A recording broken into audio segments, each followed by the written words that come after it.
Time is a four-letter word. You don't get much time on Earth to do stuff, so I like to keep busy. I'm just this tiny little shard of flying self-awareness that will be gone shortly. But while it's here, it's been perfectly designed to perform certain functions necessary to the health of the biota organism as the totality of all life ever on Earth is known. In my case, writing about how it feels to be alive so that other people can feel less alone when they read it.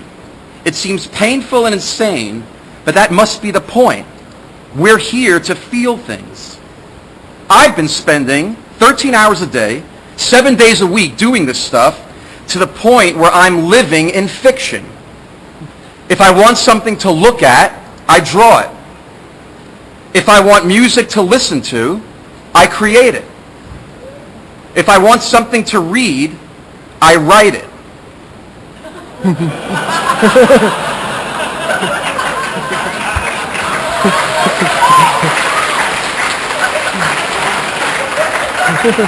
I think what readers want to see is a sense of the truly epic, the unusual, the novel, the beyond simply mundane.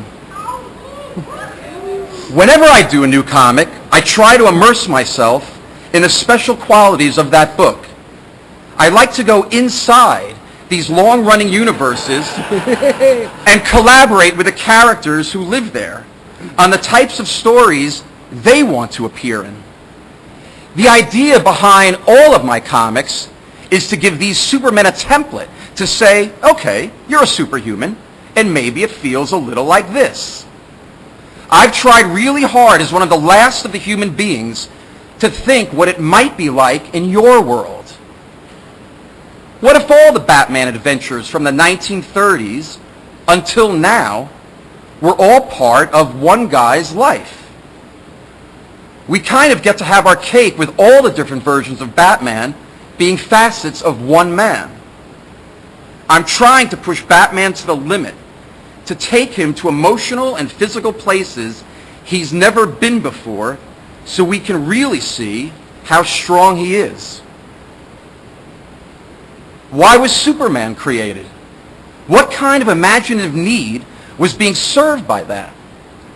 And to access that again, to make it vital again, to empower the fiction again, would help our culture deal with some of the implications of its own future. We Three is a fairy story for the 21st century. Animals always appear in fables and fairy stories. They can confront us with issues that we may not want to look at.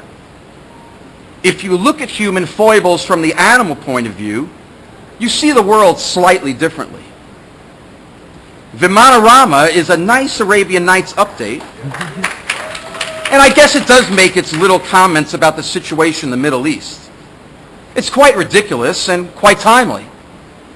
Islam frowns on representational art, and I'd imagine that for some sects, comics are possibly the most blasphemous art form imaginable.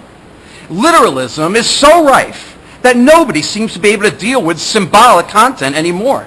They have to see the real deal. And the real deal is incoherent, and it lacks catharsis or dramatic structure. I don't think there are literal aliens or guardian angels. I think that's how a certain state of consciousness manifests itself. And we interpret the opening up of these cognitive centers as contact with the other. In Kathmandu, I was taken out of four-dimensional reality, shown the entire universe as a single object, showing the world as it is from the outside, the viewpoint of the super context, as I called it in The Invisibles. And it was profound. It was shattering. It completely changed everything about how I viewed the world, life, death, and time. You suddenly see time and space as one dynamic, living, conscious object, and all of human life as one demonstrably single organism, and how it works, and how frightening and intricate and gigantic it all is, and yet how bloody simple, based on a simple binary iteration of ones and zeros. It comes in like an invasion from beyond, that feeling of suddenly seeing the world and everything as one thing. People have been talking about it for thousands of years. They crucified poor Jesus for developing this version at the wrong time in the wrong place. In 1994, I had just spent 2 years of intense weirdo magic, and I was doing really strange things.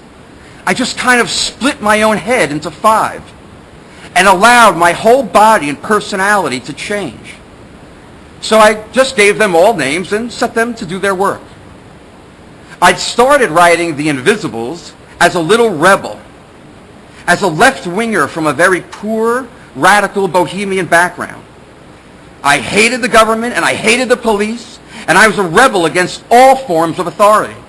That included trashing even very cherished beliefs about what we are and what we do and why it happens.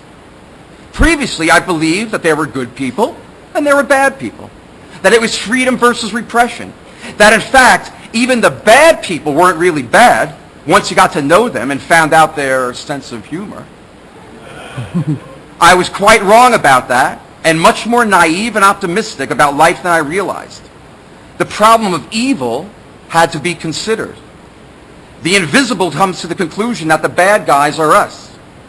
The idea that everything I ever thought, everything I ever believed had its negative. And the negative could just as easily be justified by all the right words. It's a destructive, corrosive state of consciousness, and the filth came out of that. Trying to understand that every cherished thought and belief had an equally valid counterpoint. A lot of what's going on in the world today is a way of denying that connection and the shit and the smell. But I'm all for it. I really do like the slime and the grit. We can't be scared of our own violence, our own fear, our own culpability.